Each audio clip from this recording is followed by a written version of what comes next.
All right, the New York Giants, why did they only win, was it 6 games? 5 Because they're not good. Would they win 5 or 6? 5. Okay, 5. Because we talk about preseason bets. We liked the Falcons. We were over. We didn't like. We nailed the Vikings under. The Giants, we liked them under 7. If for nothing else, just playing in the loaded NFC is going to make it difficult. There's no sign that Eli Manning was going to take a step forward at quarterback. And as well, I don't know how to phrase this any better. Like Saquon Barkley was a spectacular running back this year, but it when you have no other supporting cast, it doesn't move the needle. Yeah. So you can have mid-tier Kirk Cousins and win 9 games or whatever, and you can have spectacular Saquon Barkley, but if you have a bad quarterback, you're at 5 wins. You know, that's the issue. So there was a certain degree of speculation as to what Eli Manning would look like in 2018 with Pat Shurmur's offense coming in, given what he just did in Minnesota, with the weapons that now surround him. We've got Saquon, we've got Odell Beckham, we've got Sterling Shepard, we have Evan Ingram, we've got talent in this offense, we've got weapons for him to throw to. We've just seen what Pat Shurmur was capable of doing to Case Keenum and the Vikings, who themselves didn't have a good offensive line last year. There was the idea that Shurmur took a look at Eli himself. First thing he did in the building, watched every throw from Eli from 2017 and said, Eli still got it. I can work with this, right? So at the very minimum, it was this unanswered question heading into the season of how much better could Pat Shurmur make Eli look given all these weapons. The answer has been not at all better, and in fact, if anything, worse. So Eli Manning's grade this season is 65.5, which is slightly lower than 2017 and slightly higher than 2016, but basically continues the downward trend we've seen for the past decade since his 2011 season, which was his best. So we've got 2011, really good, elite. 2012, very good. And then a steady downward spiral from 13, 14, 15, 16, 17, and 18. Basically, at this point, the question is answered. Eli Manning has declined. He is done. He is not capable of being a top-quality quarterback, and you need a new one, right? Now, you didn't take one last year, which most people would suggest was the move, but whatever. You now need one. The very minimum. The team has answered that. But he had a 91.6 passer rating. So when you look at things in isolation, so did everybody. But that's the thing. When you were looking at it in isolation, you're like, wow. There was a point where Eli's putting up the best numbers of his career. He finished with a 91.6 passer rating, 23rd in the NFL. Right. And his PFF grade is going to land even lower than that as far as pure rankings go. Ryan Tannehill had a 92.7 passer rating, and he was terrible. He was our lowest graded quarterback in the NFL. This is the year. So this is the thing about offense these days is through scheme and through playmakers and stuff, despite the offensive line with the Giants, we'll talk about how bad they were as well, but if you have the good enough playmakers, if you have Odell Beckham carrying you, you could put up some decent numbers. Right. Eli still has some pretty good throws in the bag. It's just the consistent that's the thing. He's very similar to Josh Rosen. So earmuffs, Arizona Cardinals fans. I still think Rosen has some high-end play in him. Yeah. But Eli, throughout his career, he throws a nice ball. He does NFL things really well. Jameis has some of this too. All these volatile quarterbacks. They all do NFL things. Like if I could pull out Eli's best throws from this year, and you're like, wow, this guy still has it. I could see, if Shurmur's watching the right plays, I could see him saying that Eli still has it. Yeah, is that fair? Apparently he watched all of his plays. Okay. Well, if you pull out the right ones, he still has it. He throws with anticipation. He has enough arm to get it out there sometimes. It's just not consistent. He's got touch. He throws the seam. He does all these things. Red zone accuracy, right? If you look at the right ones, you're like, hey, Eli still has it. But sometimes when just like a good thrower of the football can kind of like, mask his deficiencies, there's far too many turnover-worthy plays. His interception luck was ridiculous. Where did he finish in turnover-worthy throws? I see you got it. He had 25 of them, which was the most by 5. 25. Yet he only threw 12 interceptions. So he had a ton of interception luck. He still doesn't have the consistent accuracy outside the numbers or down the field that he had in his peak seasons. So quarterback's not about your high-end plays. It's about the how often. How often do you have those high-end plays? Like Big Ben has a ton of high-end plays, so you can deal with some of the misses. Eli just doesn't have enough of those high-end plays. Right. So ignore the fact that he threw for almost 4,299 and 21 touchdowns and 91.6 passer rating. He was a well below league average quarterback. Well, that explains your disparity between passer rating and grade. Is that he had 11 interceptions, which is a pretty good number. It's lower than most quarterbacks in the NFL, but he led the league in turnover-worthy plays by 5, which means an absolute ton of those plays that should have been turned over were not, because we saw defenders dropping passes. The Falcons with their 13 dropped interceptions. Those are plays that are objectively terrible by the quarterback, and over the long haul, they will cost you badly, but you didn't get punished for them on this occasion. Right. We are grading those as if they were turnovers because the fact that they weren't had absolutely nothing to do with the quarterback. He basically put the ball in a defender's hands and therefore deserves a terrible grade whether the defender caught it or not. It's also it's also how these games come about. He has a disastrous game against Tennessee. I know it was raining, but it was well worse than you're expecting the quarterback to throw the ball in the rain. Struggled against Chicago despite them pulling that out. Struggles against Washington, against Philadelphia, against New Orleans at home in what was a tight game. So there's just too many below average games. He kind of had a Bortlesy season.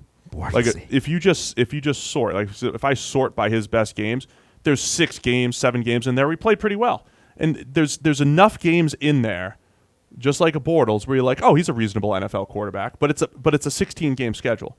Good quarterbacks mitigate the bad games, and they only have maybe 2, 3, 4, 5 of them at most. So, primary cause of death for the New York Giants, Eli?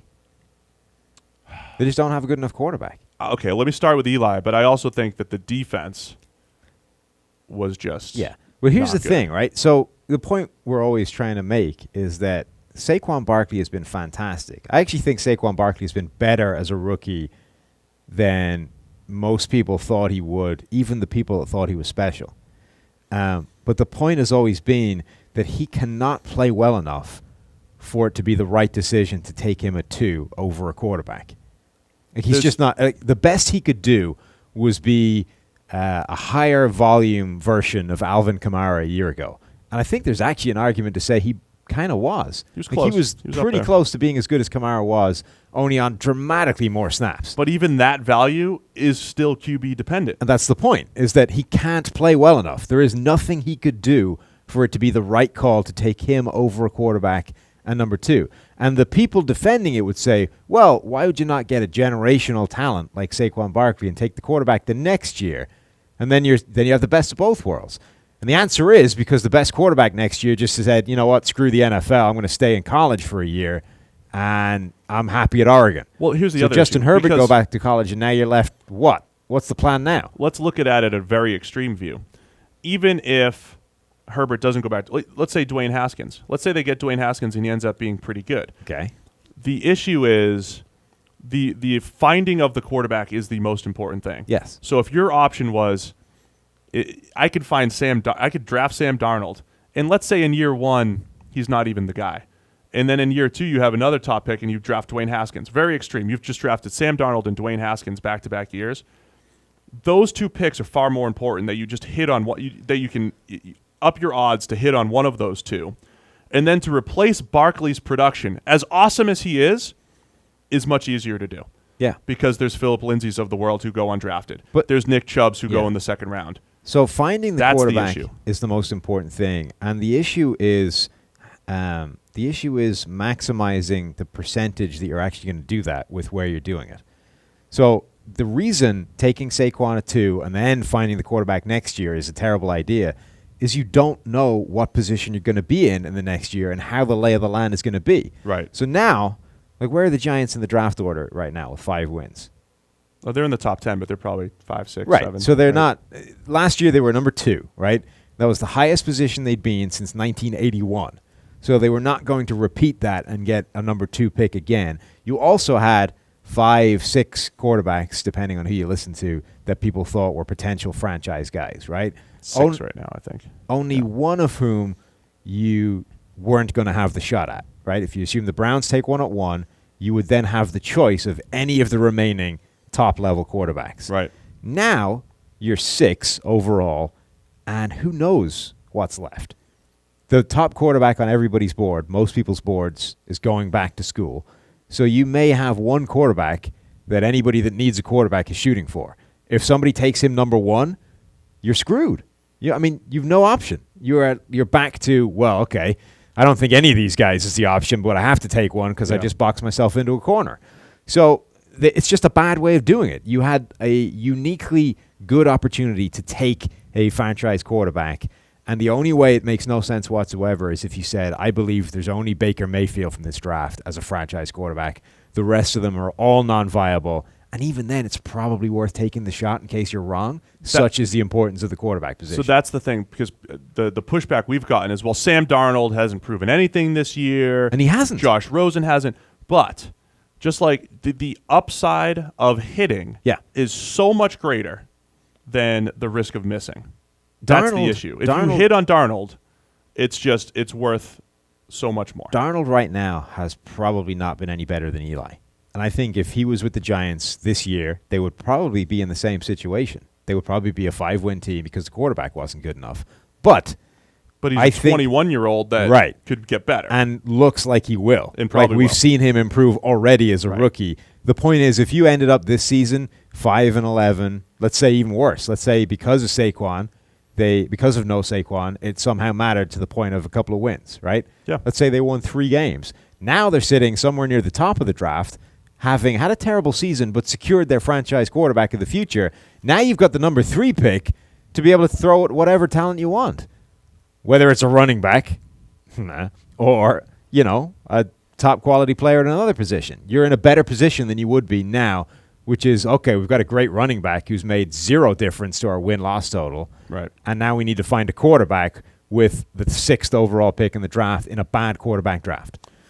So primary cause of death. Eli. No. Primary cause of death, picking the running back. Oh, man. No, because that wouldn't have killed him for this year. Don't look at it through a 1-year lens. Because like you just said, if they had picked Sam Darnold, they're still probably a 5-win team. So the primary cause of death for this year is not the running back. Fair enough. Okay, quarterback. Eli Manning. The lack of a quarterback. Number 2 is the defense. The defense or the offensive line? Because they're pretty terrible. I just think the defense doesn't give them a shot against good teams week in, week out. We're 2 years removed from the defense really overachieving. Janoris Jenkins is playing great. Landon Collins, Defensive Player of the Year candidate. And, you don't have the same. We went into the season saying, who's rushing the passer? It's Olivier Vernon and no one. Yeah. That's what it was. B.J. Hill had a nice little rookie season. How come the Giants can't find linebackers? They don't try. They don't try? Okay, they tried. They found they tried with Alec Ogletree. Yeah. They got, outside of one random spectacular game where they saved him from trying to cover Tariq Cohen, they got what they paid for with Alec Ogletree, a guy that's graded well below average his entire career. B.J. Goodson's flashed a little bit, but I just think the pass rush, you don't have a good secondary. Connor Barwin got and the pass rush wasn't snaps this season for them. Yeah, still going. I mean, Lorenzo Carter was always a project in the 3rd round. Expectations couldn't have been too high for him. Dalvin Tomlinson up front on the D-line is what he is. He's a run stopper. He continued to do that well. Doesn't rush the passer. They traded Big Snacks. They just don't rush the passer well, and they don't have enough guys that consistently cover on the back end. I mean, as much as people are trying to get us to eat crow on our Janoris Jenkins analysis a couple years ago where we said, that's a risky signing back in 2016. He was awesome in 2016. Right. And he's just gone back to being, a mediocre corner, which is valuable in the NFL, but, it leads to some ups and downs, right? Right. That season was a complete outlier in his overall career and by far the best season of his career. But that's my point. The whole 2016 Giants season was an outlier. If you average out the 4 seasons with the Rams, his passer rating was like 100. He gave up basically 5 touchdowns a year. Gave up 60% completion rate into his coverage and 750 yards, right? Yep. The 2016 season where he's so spectacular, completion percentage dropped 15% to 50, which is pretty spectacular. His touchdowns, he still gave up 3, but that's still 2-3 less than he gave up otherwise. And his passer rating allowed dropped 40 points to 65. This season, 66% completion rate, 788 yards, which I think is a career high. Yep. 7 touchdowns, also a career high, and a passer rating of 109. So actually, he swung right back to the player he always was with the Rams. Cornerback play is very inconsistent. So banking on that. Did you keep a list of these people that were mocking us so we can go back and mock them? The mockers? I kept all the people that mocked us about Baker Mayfield, and I made sure to go. You didn't do it for Janoris? We could do a little search. We'll do a little Twitter search. Perfect. PFF sucks Janoris Jenkins. And yes. we do like search like that Perfect. or whatever it is. So secondary cause of death is the defense. I'm going to say the back 7. Okay. Specific. The whole defense, because they couldn't rush the passer. They couldn't do anything. Basically, it's Vernon and nobody else. And then the offensive line was bad. Nate Solder, they paid him a ton of money to be mid-tier average. Can I claim victory on that one? You were trying to convince me that was a good move, and he was actually a good player. This is the same exact thing as the Kirk Cousins argument. Supply and demand to get average. Supply and demand to become average. Okay. He was an average mid-tier left tackle. That's what he was. I think are stretching the definition of average if we're throwing Nate Solder. Will Hernandez, average as a rookie, which is encouraging. When you have there are guards, if guards look average mid-tier in the first year, that's a good sign. They generally progress pretty well, that position. Chad Wheeler was a disaster. Spencer Pulley struggled. Jamon Brown struggled. Patrick Omame, everybody. They got rid of Eric Flowers early. Everybody else struggled badly in pass protection this year. Yeah. One of the worst pass blocking grades in the NFL as a team. Mm-hmm. Did you get a Solder ranking? I saw you trying to look it up. No, but he gave up 7 sacks. That's a terrible way to evaluate offensive line. That's the only way anybody knows, Steve. He gave up 7 sacks, so he was bad. Therefore, he was bad. Do you know that Colton Miller gave up 16 sacks as a rookie? I do. It's not a great stat to use, but it's kind of a fun one sometimes when it's really, really bad. Where's Solder in our rankings just before the... 16 sacks for Colton Miller. 12 for Julian Davenport. Solder's the number 27 pass blocking tackle.